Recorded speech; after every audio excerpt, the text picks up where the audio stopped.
तो जी हाँ, नमस्कार दोस्तों। मैं खेसारी लाल यादव से जुड़ी बहुत बड़ी अपडेट को लेकर के उपस्थित हूँ। खेसारी लाल यादव के कई सारे धमाके लोकगीत तो आ चुके हैं और फिर से होने वाला है खेसारी लाल यादव का धमाल। जी हाँ दोस्तों, खेसारी लाल यादव के शानदार पोस्टर लॉन्च कर दिया गया है, जो कि सब कुछ आपको मैं इस वीडियो में बताने वाला हूँ। और एक मूवी जो है उनका रिलीज कर दिया गया है, उसके बारे में मैं बात करने वाला हूँ। मैं आपसे रिक्वेस्ट करना चाहता हूँ, वीडियो पहली बार देख रहे हैं, चैनल को सब्सक्राइब नहीं किया तो सब्सक्राइब कर लीजिए खेसारी लाल यादव से जुड़ी खबर पाने के लिए। दोस्तों, खेसारी लाल यादव का एक अंकिता फिल्म्स यूट्यूब चैनल पर से एक सॉन्ग आ रहा है झगड़ा नाम का।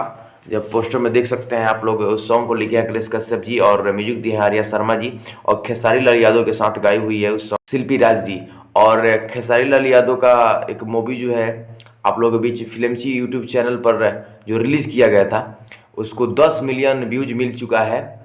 जिस दुल्हन वही जो पिया मन भाई, जिस फिल्म में काम की हुई है मधु शर्मा जी और काजल राघवानी जी, जो कि कमाल का फिल्म है दोस्तों।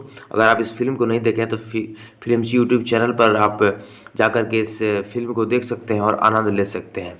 दोस्तों, मैं इसी तरह खेसारी लाल से जुड़ी खबरें लाता रहूँगा। भगवान करे कि आप हमेशा खुश रहें और मेरे चैनल को सब्सक्राइब कर लीजिए और लाइक कर लीजिए ऐसी खबरों के लिए। धन्यवाद।